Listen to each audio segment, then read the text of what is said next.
Élisabeth Borne. Sortie par la porte de Matignon, mais prête à entrer par la fenêtre de l'Élysée.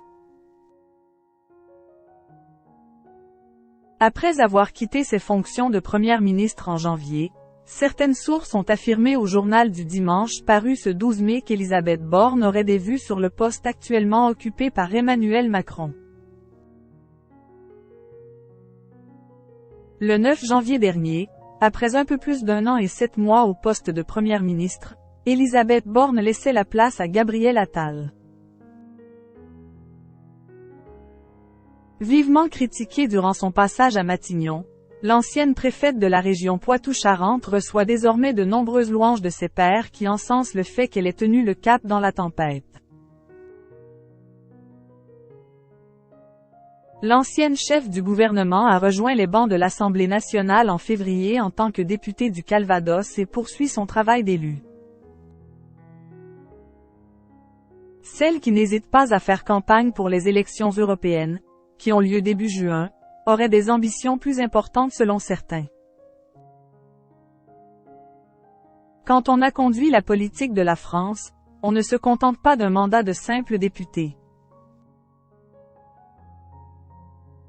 Elle a évidemment quelque chose derrière la tête, a raconté un poids lourd de la majorité présidentielle dans les colonnes du journal du dimanche paru ce 12 mai, laissant supposer qu'Élisabeth Borne aurait les élections présidentielles de 2027 en tête.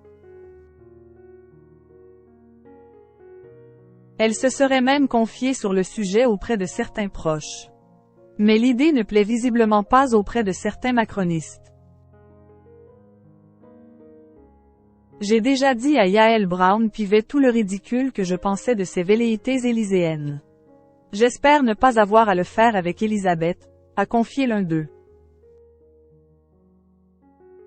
Élisabeth Borne aurait un plan de bataille en place pour 2027. D'après le journal, celle qui ne serait pas à l'aise avec toutes les décisions prises par son successeur Gabriel Attal aurait déjà un plan en place pour se placer avant la présidentielle. En effet, elle souhaiterait prendre la tête du parti Renaissance à l'automne.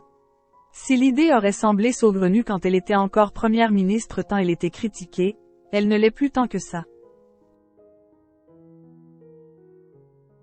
Preuve en est, Élisabeth Borne a été particulièrement applaudie ce mardi 7 mai lors du meeting de la Mutualité à Paris. Si certaines personnalités politiques de son camp la voient ambitieuse, d'autres émettent des doutes. Comme la vertu a un peu disparu de la politique, on oublie que des gens peuvent simplement s'investir pour le bien commun. Je pense que c'est le cas d'Élisabeth Borne, a notamment expliqué Pierre Cazeneuve, député Renaissance. Même son de cloche du côté de Sylvain Maillard, président du groupe Renaissance à l'Assemblée nationale. Elle a toujours été une militante engagée de la majorité, rien de neuf. Elle profite simplement de son nouveau rôle de députée pour continuer à accompagner les militants sur le terrain. Alors celle qui souhaite continuer à servir, son pays a-t-elle plus d'ambition qu'elle le dit? Réponse dans quelques semaines ou mois.